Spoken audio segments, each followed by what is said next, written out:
हाँ बताओ। सर ये मेरा ना शुगर नहीं ठीक हो रहा है। नहीं, आपका कुछ कहते वो बढ़ नहीं रहा, क्या कुछ कहा था आपने पिछली बार?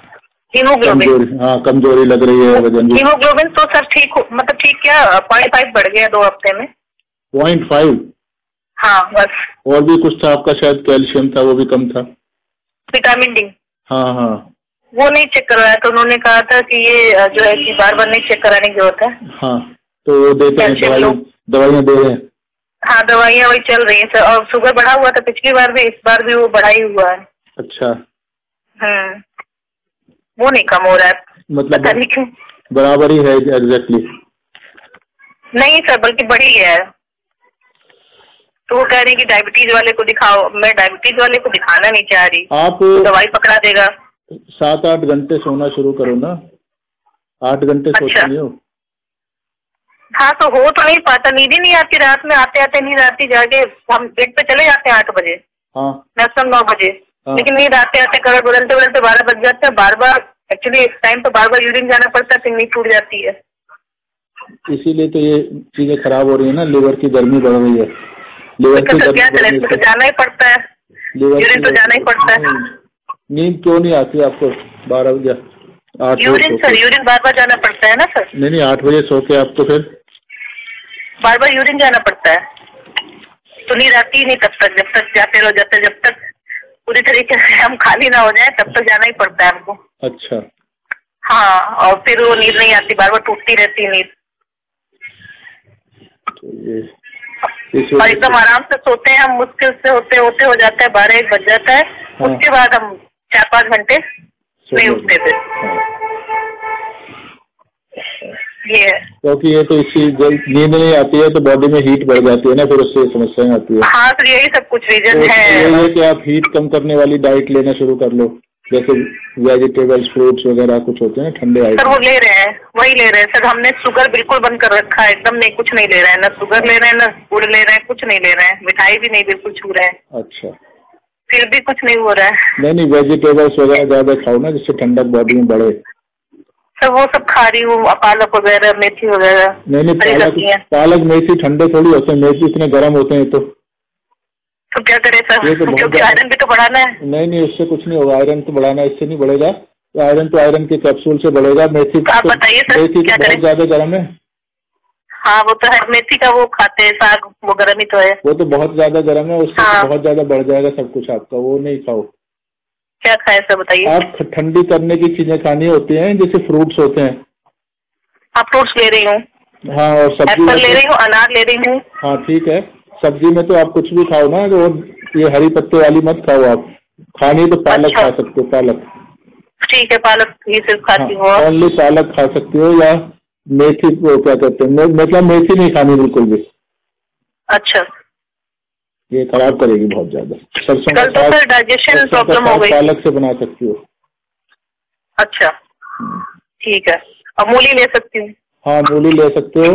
अमरूद ले सकती हूँ? सारे फल ले सकते हो, खट्टे को छोड़ के। अच्छा, विटामिन सी ना लूं? नहीं, खट्टे फल जैसे होते हैं आपका, या अनानास, संतरा वगैरह ना? संतरा हाँ ले लो, कोई नहीं, ऐसे मतलब ज्यादा नहीं। अनानास है, खट्टा काफी होता है। अच्छा। मान लो मौसमी या खट्टी है तो उसको मत लो। ठीक है। कल तो सर वो लूज मोशन होने लगे थे कल, तो इसलिए मैं आपको फोन कर रही थी।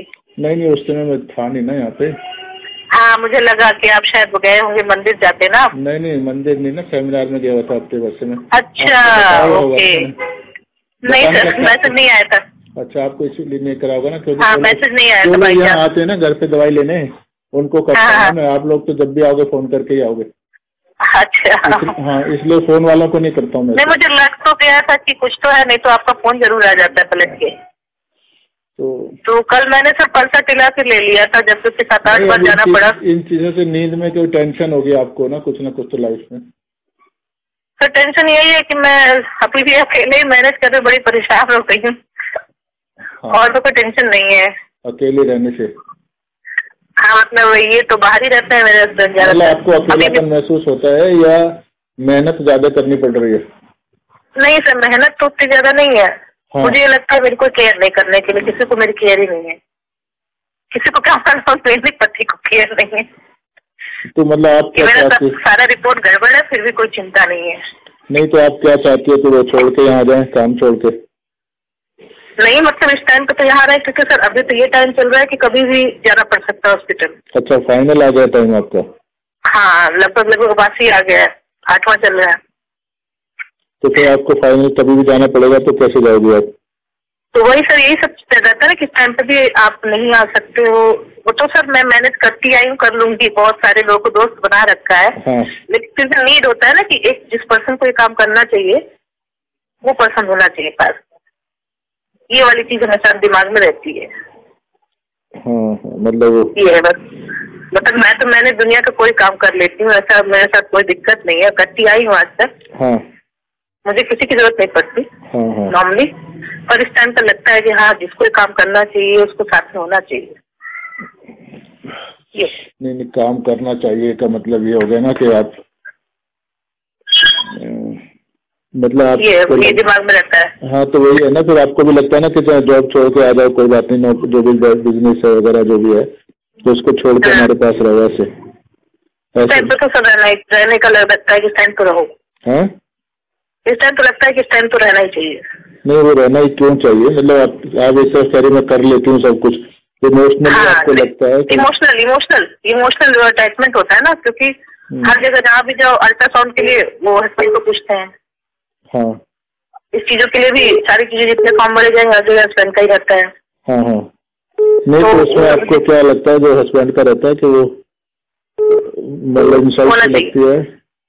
हाँ, इंसल्ट सी लगती है, तुम अकेले आ गई हूँ ऐसे इनके साथ में? हाँ, कि जैसे इसको कोई फिक्र ही नहीं, किसी को इसकी कोई फिक्र नहीं है। मतलब जो लोग सोचते हैं, जिनसे मैं कहती हूँ मुझे ले चलो हॉस्पिटल, या जिनके साथ जाती हूँ तो उनके साथ मुझे अंदर अंदर यही लगता है कि सोचते हो कि बस हमें बुलाती रहती हैं, इनका कोई अपने घर में कोई करने वाला नहीं है। हाँ, लो फील करती है आपको? हाँ हाँ, ठीक है सर, वो खा लो, कोई नहीं। Okay sir, thank you. हालांकि पेशेंट ने जो कुछ टेलीफोन पे मेरे साथ वार्तालाप किया वो काफ़ी स्पष्ट वार्तालाप है, पर फिर भी हो सकता है कुछ चीज़ें आपको ना अच्छे से सुनाई दी हों। तो आपकी सुविधा के लिए मैंने पेशेंट के कन्वर्सेशन को पहले वर्बिटम बनाया है और फिर आपके लिए स्क्रीन पर मैं उसको हिंदी में टाइप कर रहा हूँ। साथ में मैं पढ़ूँगा भी और आप साथ में स्क्रीन पर आप उसको स्वयं भी पढ़कर समझ सकते हैं कि पेशेंट ने क्या कहा है।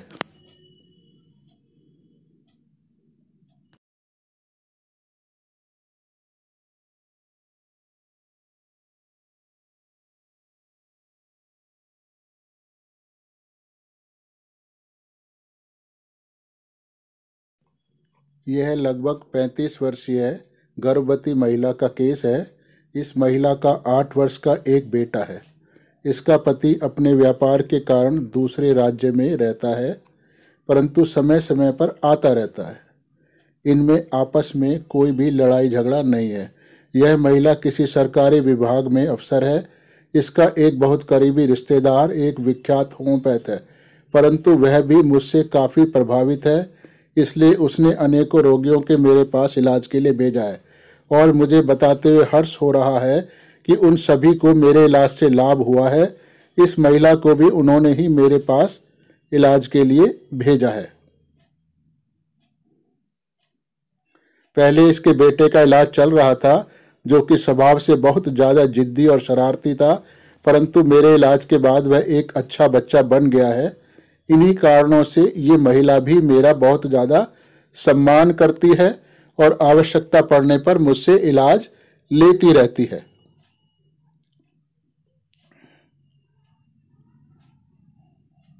आठ माह की गर्भवती होने के कारण अभी इसका इलाज महिला विशेषज्ञ मतलब गायनोकोलॉजिस्ट से चल रहा है, परंतु इलाज के दौरान भी उसकी समस्याएं ठीक होने के बजाय बढ़ रही हैं। इसका वजन नहीं बढ़ा।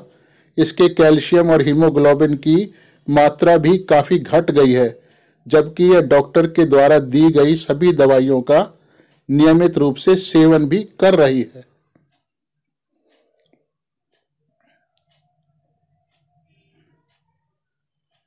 परंतु अभी यह किसी अन्य समस्या से परेशान है, मेरे क्लिनिक से काफ़ी दूर रहती है, इसलिए फ़ोन पर ही दवाई लेती है। रोगी: सर, मेरे शुगर की प्रॉब्लम ठीक नहीं हो रही है, पर पिछली बार तो आपने बताया था कि आपका कैल्शियम, हीमोग्लोबिन वगैरह कुछ कम हो गया है, कमजोरी बहुत ज़्यादा लग रही है, ऐसे कुछ बातें वगैरह वगैरह आपने बताई थी। रोगी: हीमोग्लोबिन घट गया था, पर अभी तो 2 हफ्तों में हीमोग्लोबिन 0.5 बढ़ गया है। ये कोई खुश होने की बात नहीं है, क्योंकि 2 हफ्तों तक दवाई खाने के बाद केवल 0.5 ग्राम हीमोग्लोबिन बढ़ना कोई मायने नहीं रखता है, और इसकी भी पूरी संभावनाएं हैं कि उसको नापने में भी लैब टेक्नीशियन से कोई गलती हो गई हो। डॉक्टर: केवल 5.5 बढ़ा है, ये तो काफ़ी नहीं है। सर, विटामिन डी भी कम था, पर इस बार उन्होंने इसको चेक नहीं करवाया है। डॉक्टर का कहना है कि इसको बार बार चेक करवाने की जरूरत नहीं है, केवल कैल्शियम खाते रहो। पर सर, पिछली बार भी शुगर बढ़ा हुआ था। डॉक्टर: शुगर लेवल बिल्कुल पहले जितना ही है, क्या जरा सा भी कम नहीं हुआ है क्या? रोगी: नहीं सर, उल्टा थोड़ा सा बढ़ गया है। मेरी डॉक्टर कह रही है कि डायबिटीज विशेषज्ञ को दिखलाओ, पर मैं डायबिटीज वाले के पास जाना नहीं चाहती हूँ।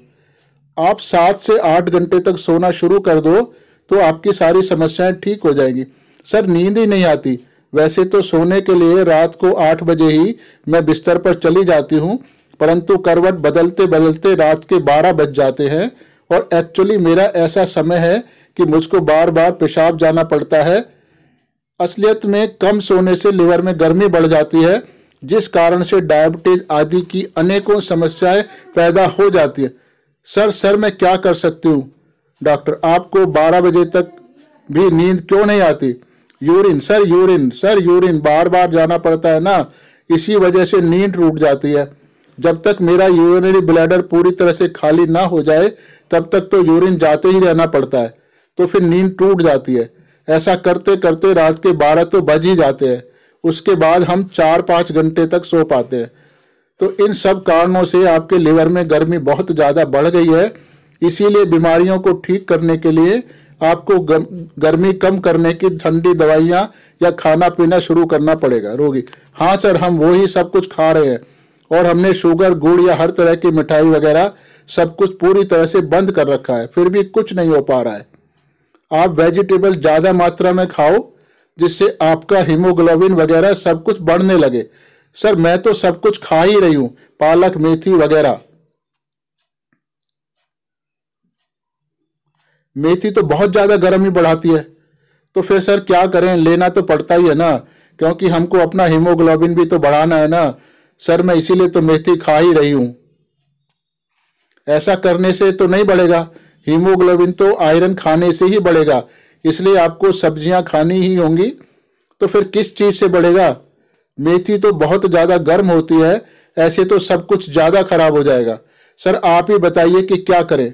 आपको ठंडी प्रकृति की चीजें खानी है, जैसे बिना पकाए हुए सब्जी और मीठे फल। सर, मैं एप्पल और अनार ले रही हूँ।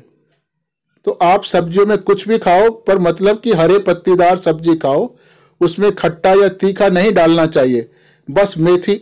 सर, कल तो डाइजेशन की भी प्रॉब्लम हो गई थी, तो अच्छा, तो विटामिन सी ना लूं? मैं यह कह रहा हूं कि खट्टे फल जैसे अनानास, मौसमी, कीनू, ज्यादा खट्टे संतरे वगैरह मत लो। सर, कल तो मुझको लूज मोशन होने लगे थे, इसलिए मैंने आपको फोन कर रही थी, पर आपसे संपर्क नहीं हुआ, तो मैंने पल्सेटिला खा ली। हाँ, उस समय मैं कुफरी सेमिनार में बिजी था। तो रोगी बड़े सौहार्दपूर्ण ढंग से मेरे साथ भी बात कर रही है, इधर उधर की बातें करती है। फिर भी मैं उसको रोक कर पूछता हूँ कि आपको सर, टेंशन तो यही है ना कि मैं अभी भी इस अवस्था में अकेली ही मैनेज करते हुए काफी परेशान हो गई हूँ। बहुत ही ज्यादा सभ्य तरीके से हंसते हुए बात की गंभीरता को कम करते हुए धीरे धीरे बताती है। अब मेरे पति तो ज्यादातर समय बाहर ही रहते हैं ना सर। तो मैं पूछता हूँ, आपको अकेलापन महसूस होता रहता है, या अकेले रहने के कारण आपको मेहनत ज्यादा करनी पड़ रही है? नहीं सर, मेहनत तो ज्यादा नहीं है, पर मुझे लगता है कि मेरे पास कोई मेरी केयर करने वाला नहीं है। तो पत्नी को केयर ही नहीं, मेरी सारी रिपोर्ट गड़बड़ आ रही है, परंतु किसी को भी मेरी चिंता नहीं है। अर्थात तो परंतु यह अपने पति को बुरा भला नहीं कह रही है।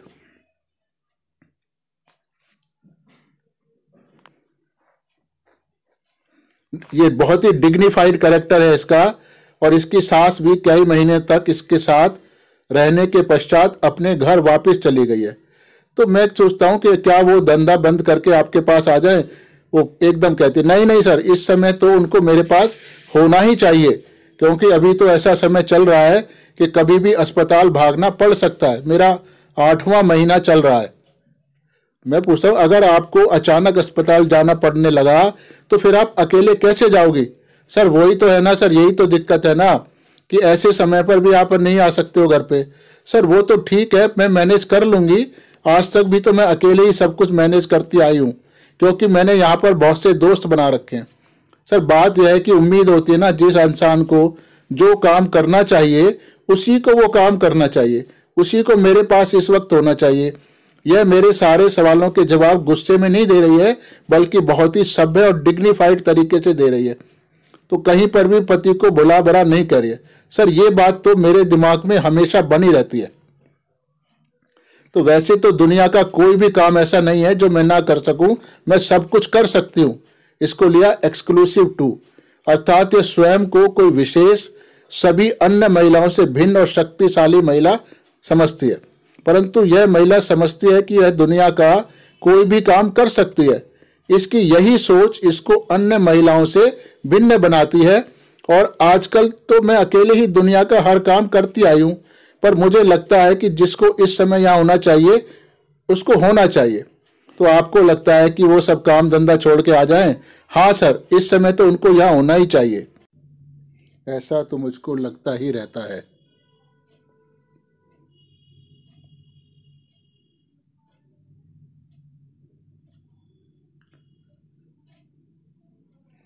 ऐसा आपको क्यों लगता है कि उनको अपने काम धंधा छोड़कर भी आपके पास रहना चाहिए?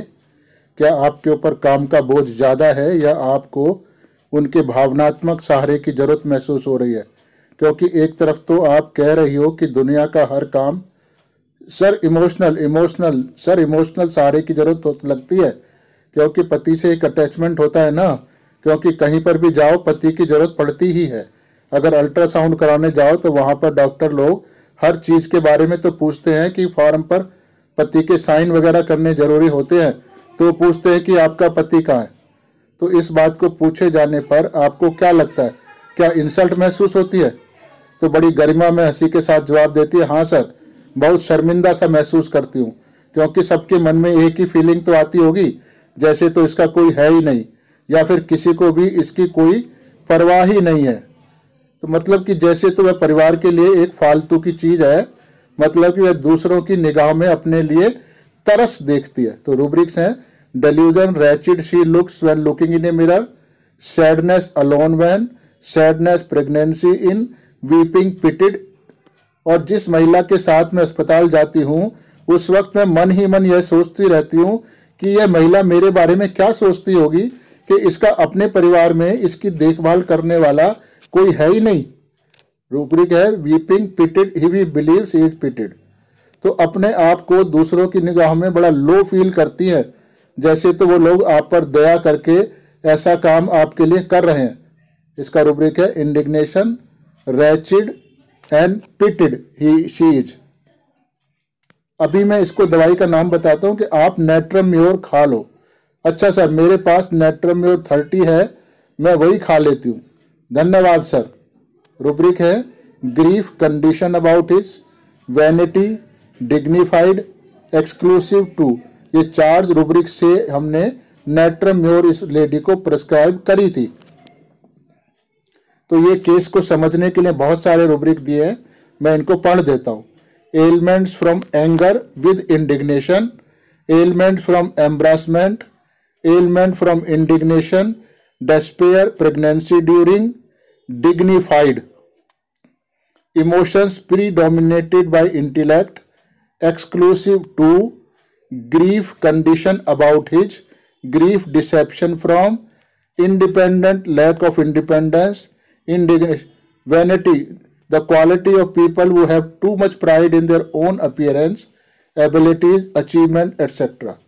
मतलब something which shows that you have too much pride in yourself, your social status, etc. यानी अपने ऊपर मुग्ध होना, ये वैनिटी होती है, और उस अपनी खासियत का अपने को अभिमान करना, इसको वैनिटी कहते हैं।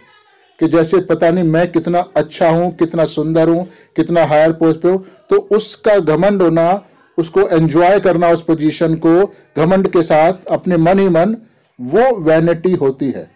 जैसे होता है ना, वैनिटी वेन होती है फिल्म स्टार्स वगैरह के लिए, कि वो आपकी सुंदरता को बढ़ाएं ताकि आप एक सेल्फ कॉन्फिडेंस के साथ तैयार होकर अपने एक्टिंग को कर सकें।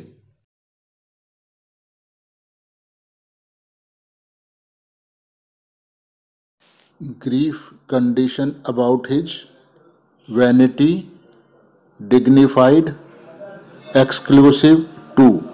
These are 4 rubrics which were taken for the selection of similimum, but we can choose medicine without them also. ये कुछ रुब्रिक हैं जो हमने स्टडी पर्पज़ के लिए लिखे हैं। इनका प्रिस्क्रिप्शन पे बहुत ज़्यादा असर नहीं आता है। Elements from anger, indignation with, ailments from embarrassment, ailments from indignation, despair, pregnancy during, dignified, emotions predominated by intellect, exclusive to, grief condition about his, grief deception from, independent, lack of independence, indignation pregnant while, sadness alone when, and vanity। इनसे इन रुब्रिकों को जब मरीज सही हो जाता है तो समझने के लिए हम इस्तेमाल कर सकते हैं। तो रोगी के कॉन्टेक्स्ट में आप स्वयं इन रुब्रिकों को समझने का प्रयास करें। तरीका एक ही होगा कि इन रुब्रिक्स की पहले आप अपनी जो भी मदर टंग है, जो बोलचाल की जो भी आपकी भाषा है, उसमें आप इसको ट्रांसलेट कर लें, और फिर आप देखें कि आप इनको, इस किस्म को जो भी फीलिंग्स हैं अपने रोज़मर्रा की ज़िंदगी में किस प्रकार इस्तेमाल कर सकते हैं या करते हैं। तो उस भावना को आप मरीज की भावना से कंपेयर करें कि ये मरीज अब क्या कह रहा है और कौन से रूब्रिक में ये फिट हो सकती है। तो यही सही तरीका है दवाई को पढ़ने का। केवल मैट्रिया मेडिका या रिपर्टरी से पूरी दवाई नहीं पढ़ी जा सकती, क्योंकि बहुत से लोग मुझसे पूछते हैं कि आप कौन सा मैट्रिया मेडिका पढ़ते हैं। आप कोई भी मैट्रिया मेडिका पढ़ो, सभी अच्छे होते हैं, परंतु आपको अपनी बुद्धि से ही उनको समझना होगा, वही अच्छा तरीका है। 2 दिन बाद ये फ़ोन करके बताती है, सर आपने मुझे नेट्राम्योर खाने को कहा था, उसके खाने से तो मेरी नींद में काफ़ी आराम आ गया है, लेकिन एक नई समस्या आ गई है कि सारे शरीर में खुजली बहुत ज़्यादा होने लगी है। सर पूरे दिन खुजली नहीं होती, पर रात को बहुत बिस्तर में सोने जाते हैं तो बहुत ज़्यादा खुजली होने लगती है। इससे तो मेरा सोना मुश्किल हो जाता है। शायद मेरी स्किन ड्राई है, इस वजह से हो रही है। यह मौसम थोड़ा ज़्यादा ठंडा हो गया है, इस वजह से खुजली हो रही है, पर मुझे नहीं मालूम कि कुछ पता नहीं चल रहा है कि किस वजह से। तो क्या आप पानी कम पीती हो? नहीं सर, पानी तो मैं काफ़ी सारा पीती रहती हूँ, पर सर मेरी स्किन पहले से ही काफ़ी ड्राई है। डॉक्टर, इसका तो एक ही इलाज है कि पानी ज़्यादा पियो और नहाने के बाद खूब सारा तेल शरीर पर लगाओ, जिससे कि आपकी स्किन अच्छी हो जाए। तो आप आजकल वूलन क्लोथ पहनकर सो जाती होगी? हाँ सर, जब मैं ऊनी कपड़े पहनती हूँ तभी खुजली ज़्यादा होती है, सूती और टेरिकॉट पहनने से अच्छा महसूस होता है। तो इसका तो कोई इलाज है नहीं। तो सही दवाई खाने के बाद तुरंत रोगी के मन की स्थिति रिलैक्स होने लगती है, वो स्वयं को अच्छा महसूस करने लगता है।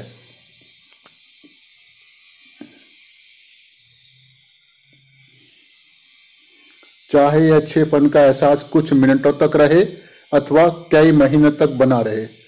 रोगी, बहुत ही ठीक महसूस कर रही हूँ सर। मैं जैसे पहले काफ़ी लो फील कर रही थी, वैसा अब बिल्कुल भी नहीं है सर। ऐसा लग रहा है जैसे तो एकदम से चमत्कार हो गया है। अब तो दिमाग में कुछ आ ही नहीं रहा है, मन एकदम से शांत है और नींद भी बहुत अच्छी आ रही है। मैं इसको समझाता हूँ। अब आप स्वयं देखिए कि हमारी हर परेशानी हमारे अपने दिमाग का ही फितूर होती है। अभी भी आपके सारे हालात वैसे के वैसे ही हैं, कुछ भी अभी तक नहीं बदला है, परंतु उसी हालात में आपको कोई भी परेशानी महसूस नहीं हो रही है। इसका मतलब हुआ कि हमारे जीवन की हर परेशानी हमारे दिमाग का ही फितूर है। हाँ सर, हाँ बिल्कुल सही बात है। हालात मेरे पहले जैसे ही हैं, पर अब मेरे दिमाग में कोई भी टेंशन आ ही नहीं रही है। अभी तो मैं पूरी तरह से अपने में ही मगन हो गई हूँ। तो जब हमारे शरीर में डिस्टरबेंस होते हैं तो हमारे मन में भी बदलाव आते हैं। तो इसका मतलब हुआ कि अगर अपने हम थॉट प्रोसेस को प्रॉपर चैनल में ले आए तो फिर हमें शिव जी के गुण हमारे अंदर आ जाएंगे और दुनिया में चाहे कुछ होता रहे परंतु फिर भी हम मस्त रह पाएंगे। और पर ये दवाई से तो थोड़ा बहुत होता है, लेकिन ये सारे शिव जी के गुण केवल कुंडलिनी जागृति के बाद ही इंसान में आते हैं। अब इस अवस्था को पाने पर हमारे अंदर कोई भी बीमारी कभी भी किसी भी तरह से नहीं आ सकती है। हाँ सर, समझ गई, पर यह मैं नहीं समझ पा रही हूँ कि दवाई से इतना बड़ा चमत्कार कैसे हो गया कि मेरे दिमाग में बिल्कुल कोई भी विचार नहीं आ रहे हैं, हालांकि हालात वैसे के वैसे ही बने हुए हैं।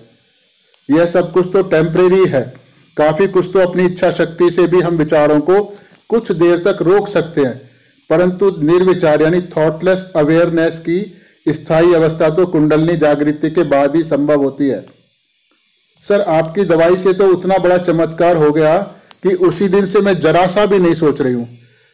अच्छा, तो जब कभी तुम्हें कोई परेशानी हो तब आप मुझसे बात कर लेना।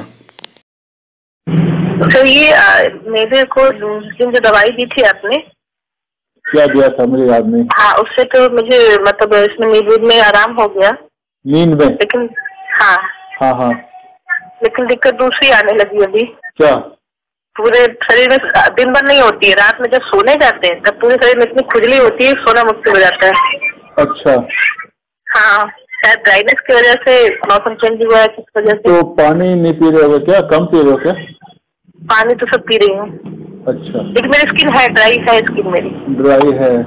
हाँ, ऑलरेडी ड्राई है स्किन मेरी। तो इचिंग होती है ऊपर से, वुलन भी तो गर्म कपड़े पहन के सोते हैं। हाँ हाँ, है ना?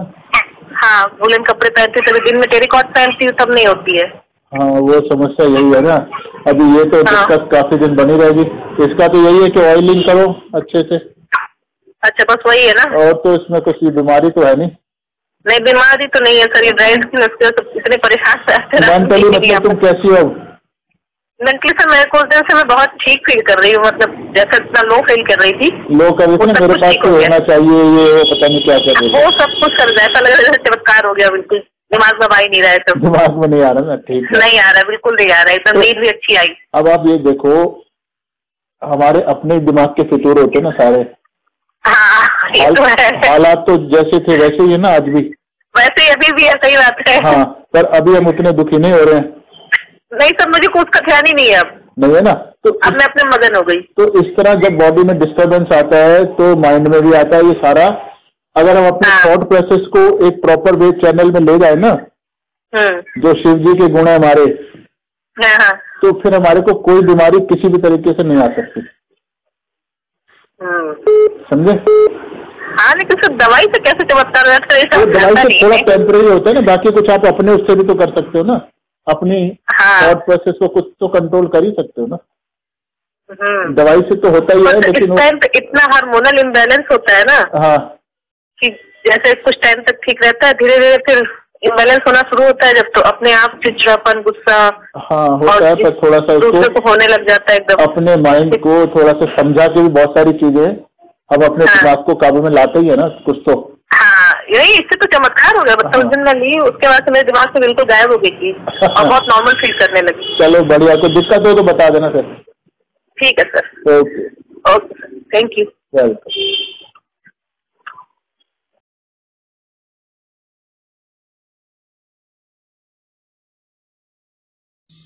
जो रूब्रिक लिया, ग्रीफ कंडीशन अबाउट हिज, मतलब कि उसको अपने हालात के बारे में बहुत गम सा लगा हुआ है। तो गम ये क्या है कि गम का मतलब होता है कि जब आपकी कोई चीज़ है जिससे आपका अटैचमेंट है वो आपके जीवन से चली जाती है या बहुत मुश्किल से मिल रही होती है, जैसे उसकी याद में आप तड़प रहे हो, बेचैन हो, एक उसका बिछड़ाव जो है, जो आपसे अलगाव हो गया है, दूरी हो गई है, उसके कारण जो मन में एक गहन पीड़ा होती है, दुख समा जाता है, वो ग्रीफ कहलाता है। तो अभी जो ये अवस्था है, इसकी 8वें महीने की प्रेगनेंसी, तो इसमें सामान्यतः ऐसी अवस्था में सारा परिवार गर्भवती महिला की देखभाल करता है, उसकी चिंता करता है, उसकी हर डिमांड को पूरा करने का प्रयास करता है। परंतु इसके साथ इसकी सास कुछ महीने रह के चली गई।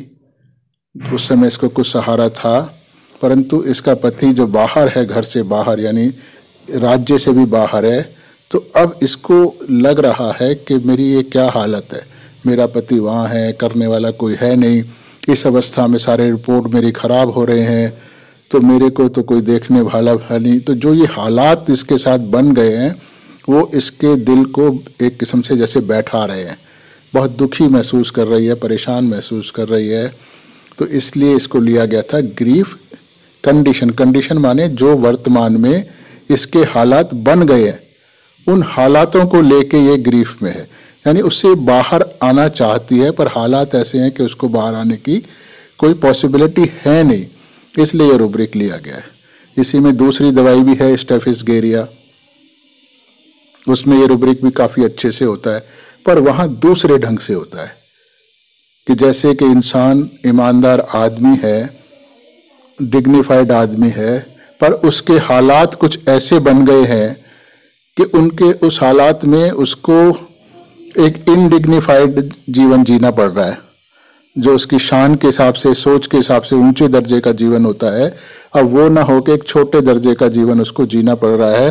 तो वो जो हालात साम बन गए हैं, तो जैसे मान लो एक ईमानदार आदमी है, पर उसके हालात ऐसे बन गए हैं कि उसको ना वो अपने आप को ईमानदार कह सकता है और ना अपनी ईमानदारी सिद्ध कर सकता है, और बेईमान दिखने की सारी संभावनाएं सबके सामने समाज में मौजूद हैं। तो उसको लगता है कि मैं तो हूँ ईमानदार, मेरी कोई गलती भी नहीं है, और अब मेरे हालात ऐसे हो गए हैं कि लोग मुझको बेईमान समझ रहे हैं या आगे समझेंगे। तो इसलिए उसको कहते हैं ग्रीफ अबाउट हिज कंडीशन।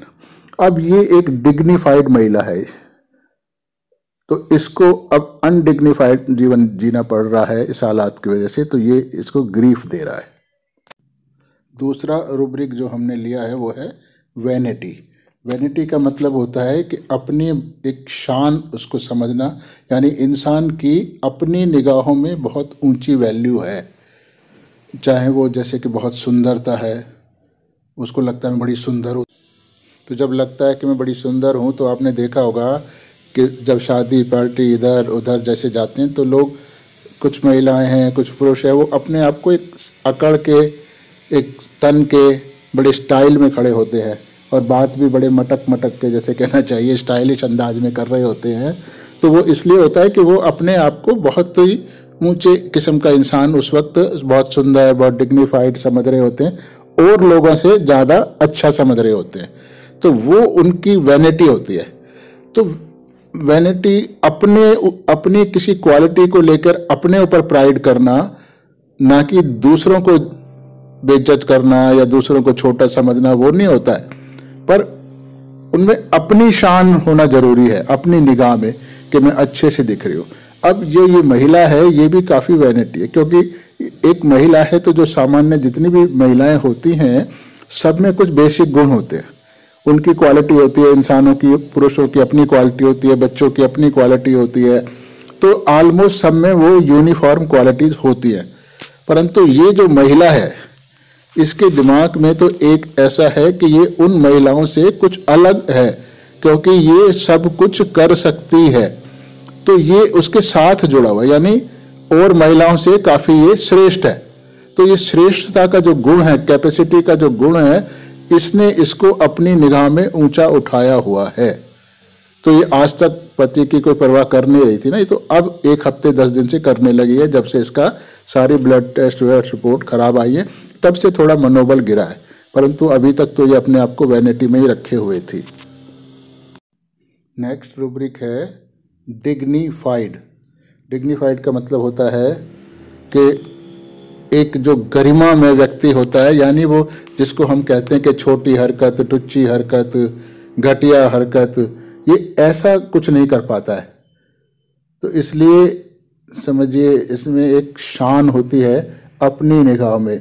ये जैसे मान लो वेल ड्रेस्ड होगा, जैसे कहते हैं हमारी गर्दन झुक जाए पर मैं अब कट जाए पर झुकाएंगे नहीं, किसी के आगे हाथ नहीं फैलाएंगे, एक आत्मसम्मान होगा। मतलब देखने में लगेगा कि ये कुछ विशेष है, इसका अंदाज विशेष है। लोग कहेंगे कि पता नहीं अपने आप को क्या समझती है। जैसे कि मान लो आप बड़े लोग होते हैं, अब उनका बर्ताव इस किस्म को, कितनी भी प्यास लगी है तो किसी छोटे आदमी से नहीं मांगेंगे, चाहे उनको पानी की लगी हुई है। तो वो एक ऊंचे दर्जे का अपने आप को समझते हैं, डिग्निटी बनाए रखते हैं, शान और गरिमा। उनको देख के कोई भी ये नहीं कह सकता कि टुच्ची हरकत है। वो जैसे होगा कि भाई इस सड़क के किनारे बैठ के मैं नहीं खा सकता, मेरी ये हैसियत नहीं है, मुझको एक अच्छे रेस्टोरेंट में खाना है।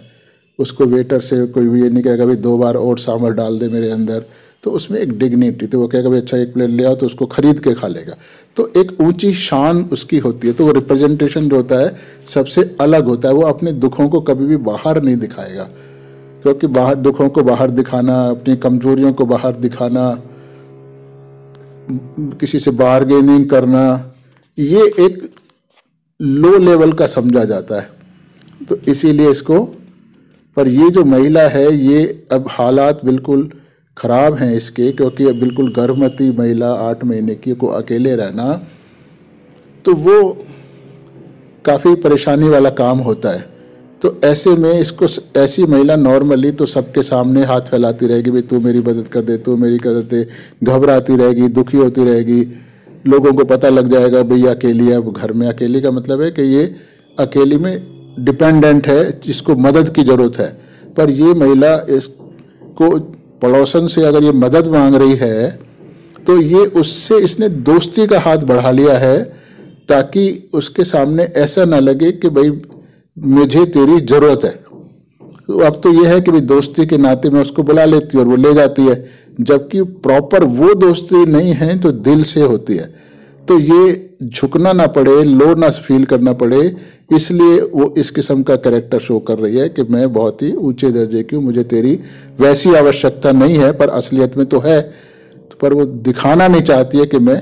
तो नेटरम्योर जो होता है अपनी किसी भी कमजोरी को समाज के सामने नहीं लाना चाहता, उसको एक छुपा के रखेगा, और छुपा के भी इस तरह से कि आप उसके जीवन में वो दुख, वो कमजोरी है ही नहीं।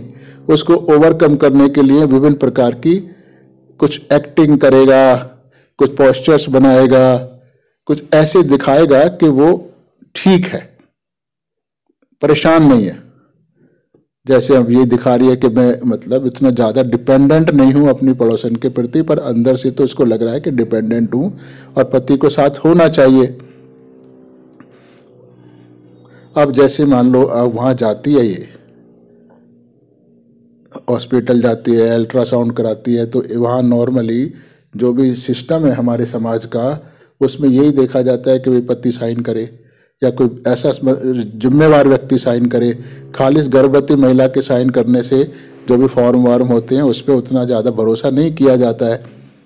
तो वहाँ जब साइन करने की बात आती है या पूछता है पति का है, तब इसको लगता है कि अरे मैं तो इतनी लो, यानी अब सब लोग मेरी निगाह, इसकी निगाह में ये आ गई कि भाई ये तो ऐसी दीनहीन महिला है, इसका तो पति भी इसका साथ नहीं दे रहा, कोई घर वाले साथ नहीं आए हैं, ये पड़ोसन भी मेरे पे दया खा के आ गई है। तो उस वक्त जो डिग्निटी होती है, जो चीज़ शान होती है, अब ये एक ऐसे आ जाती है कि जैसे कि डिपेंडेंट हो गई है, जैसे इसको लोगों के सहारे की जरूरत पड़ रही है। तो डिग्निफाइड आदमी सहारा नहीं चाहता है, वो अपने बल पे चलना चाहता है, दूसरों से छोटा नहीं दिखाना चाहता, मदद नहीं मांग सकता, वो अपने शान को बनाए रखता है। तो ये जो, पर अब इसको वो डिग्निटी लग नहीं रही है अपनी, क्योंकि अब उसको झुकना पड़ रहा है। पर ये झुक नहीं रही है, तो उनसे दोस्ती का हाथ बना के इसने अपने आप को डिग्निफाइड बनाया हुआ है। तो ये इसका एक अफेक्टेशन भी है, वो प्योर वाली दोस्ती नहीं। तो नेटरम्योर में अफेक्टेशन जो होता है वो अपनी डिग्निटी, शान को बनाए रखने के लिए होता है, ताकि उसकी कमजोरियां समाज के सामने ना आए। नेक्स्ट रूब्रिक है एक्सक्लूसिव टू। इसका मतलब ये है कि एक्सक्लूसिव को पहले समझेंगे। एक्सक्लूसिव का मतलब होता है कि वो बिल्कुल सबसे अलग थलग है। जैसे एक्सक्लूसिव शोरूम्स होते हैं, जैसे एक्सक्लूसिव बाटा का शोरूम है, यानी जूते तो अलग सब तरह के मिलते हैं, पर इस दुकान पे केवल बाटा के ही जूते मिलेंगे, तो उसको कहते हैं एक्सक्लूसिव, मतलब जिसमें और कुछ शामिल नहीं है। तो इसका मतलब है कि जब एक इंसान अपने आप को एक्सक्लूसिव कहता है, तो इसका मतलब है कि जो और लोगों में गुण हैं या और लोगों में जो कमजोरियां हैं वो इसके अंदर नहीं है, यानी जो इसकी खूबियां हैं वो केवल इसी के पास हैं, ऐसी खूबियां औरों में होती नहीं है। तो नॉर्मली जब इस शब्द को हम समझते हैं तो मरीज क्या कहता है कि मेरे जैसा कोई नहीं, अगर कोई और होता तो ये ऐसे मर जाता, मैं ये कहूँ जो ये संभाल रही हूँ, कर रही हूँ, यानी वो अपने बात को दूसरों के संदर्भ में पेश करेगा। और वो भी टू, एक्सक्लूसिव टू, टू माने जितना आपको एक्सक्लूसिव होना चाहिए उससे बहुत ज्यादा, यानी आपका मैच करने वाला दूसरा इंसान इस दुनिया में है ही नहीं। तो नेट्रम्योर अपने आप को टू एक्सक्लूसिव समझता भी, जैसे वो तो दुनिया में अकेला ही है, यानी इन गुणों से संपन्न रखने वाला व्यक्ति वो अकेला है, ऐसे लोग दुनिया में होते नहीं हैं। अरे मेरे जैसे लोग होते ही कितने हैं।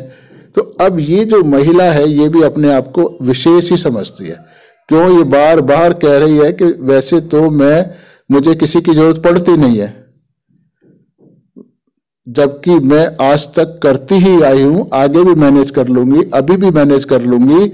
तो ऐसा दुनिया का कोई काम नहीं है जो मैं नहीं कर सकती हूँ, करती हूँ सब कुछ, आज भी करती हूँ। तो पर ऐसा कभी भी होता नहीं है, आप खुद अपनी समझ से लगाए। ऐसा दुनिया में कोई इंसान नहीं होता जो दुनिया का हर काम कर सके। तो हर इंसान की अपनी एक कैपेसिटी होती है, पर ये और महिलाओं की कैपेसिटी कुछ अलग होती है और पुरुषों की अलग होती है। तो पर उन एक जर्नलाइज होती है कि पुरुषों में ये गुण है और महिलाओं में ये गुण है। पर अब ये जो महिला है वो कह रही है कि दुनिया का कोई भी काम ऐसा नहीं है जो मैं ना कर सकूं, जबकि समाज में ये समझा जाता है कि स्त्री जो है वो एक कमजोर है, उसको पुरुष के सहारे की जरूरत होती है, सारे काम वो नहीं कर सकती है। और ऐसी अवस्था जो 8वां महीना चल रहा है प्रेगनेंसी का, उसमें तो महिला बहुत ज्यादा दूसरे लोगों पे निर्भर हो जाती है हर काम के लिए, परंतु ये कहते हैं कि मैं आज भी मैनेज कर सकती हूँ। तो वो जो महिलाओं वाली जो दुर्बलताएं हैं वो इसमें नहीं है, बल्कि ये स्वयं एक शक्तिशाली है।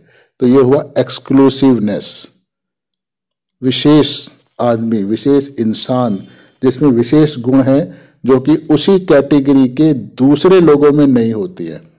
जैसे कोई कहे मैं मजदूर हूं पर मैं शान से रहता हूं, मैं अपने मालिक की नहीं सुनता, दूसरे लोग तो अपने मालिक के पैरों में पड़े रहते हैं पर मैं नहीं सुनता हूं। तो ये एक एक्सक्लूसिवनेस है, जो विशेषता केवल उसी के अंदर है, चाहे वो किसी भी फील्ड में मरीज बात करे। तो अब जब ये पेशेंट है, इस रूब्रिक का है कि weeping pitied when he feels ease. इसका मतलब है कि वो जब उसको ऐसा लगने लगे कि लोग मुझ पर तरस खा रहे हैं, तब उसको रोना आता है। रोना तभी आता है जब आपके मन में बहुत ज्यादा दुख हो और उन हालात से फाइट करने की आप में पावर ना हो, यानी आपके पास उन हालात को सहने के अलावा कोई रास्ता ना हो। अब सरेंडर जैसी स्थिति होती है, हारे हुए इंसान की जैसी स्थिति होती है। तो आखिर नेट्रम्योर को ऐसा क्यों होता है, ये रूब्रिक क्यों आया इसके अंदर?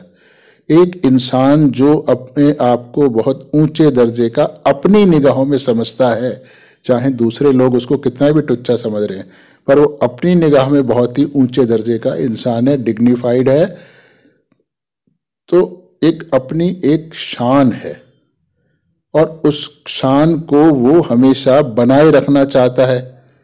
लेकिन अगर उसकी कोई कमजोरी जिसको आज तक उसने छुपाया हुआ है अफेक्टेशन के द्वारा, अपनी फॉल्स डिग्निटी के द्वारा, अगर वो समाज के सामने खुल जाती है या खुल रही है, तो लोग ऑब्वियसली उस पर तरस खाएंगे ही, उस पर कहेंगे बेचारा, उसको बेचारा जो कहेंगे तो ये ऐसा व्यक्ति जो डिग्निफाइड है, वैनिटी है, उसको अगर लोग बेचारा समझ रहे हैं तो सारी उसकी जो मिट्टी थी, इज्जत थी, सब उसकी मिट्टी में मिल गई।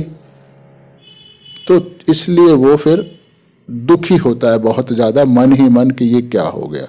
तो अब ये जो महिला है ये भी एक किस्म से उसको बड़ा लो फील करती है, जब एक तो अपने पड़ोसन के साथ इसको जाना पड़ता है तो उसको भी लगता है कि ये महिला क्या सोच रही होगी कि इसके पास कोई भी नहीं है इसका करने वाला, इसकी देखभाल करने वाला, ऐसी खराब अवस्था के अंदर। तो इसका मतलब है कि अपना एक कमजोर वाला पॉइंट महिला के सामने आ गया कि वो उस पर मदद ले रही है, और वो महिला भी इसके साथ इसलिए जा रही है कि भाई बेचारी है, बेचारी 8वें महीने में और इसका कोई है नहीं। तो जो बेचारापन है वो किसी भी अवस्था में नेट्रम मेयोर को पसंद नहीं आता, उसकी आत्मा को, उसके अभिमान को, स्वाभिमान को तोड़ देता है। तो इसलिए इसको लगता है कि लोग मुझ पर तरस खा रहे, और तरस तो किसी भी हालत में ये अपने ऊपर किसी को भी करने नहीं देना चाहता, बल्कि शान से जीना चाहता है। तो इसलिए इसको ये रूब्रिक आता है। अगर रिपर्टरी में ये रूब्रिक नहीं भी होता तो भी आप और जो ऊपर रूब्रिक चारों बताए गए हैं उसके द्वारा इसकी इस फीलिंग को समझ सकते हैं। तो रूब्रिक इसी तरह होते हैं, अभी जो 5 रूब्रिक बताए हैं, हालांकि उसमें सब एक ही दूसरे से मिलते जुलती भावनाएं हैं।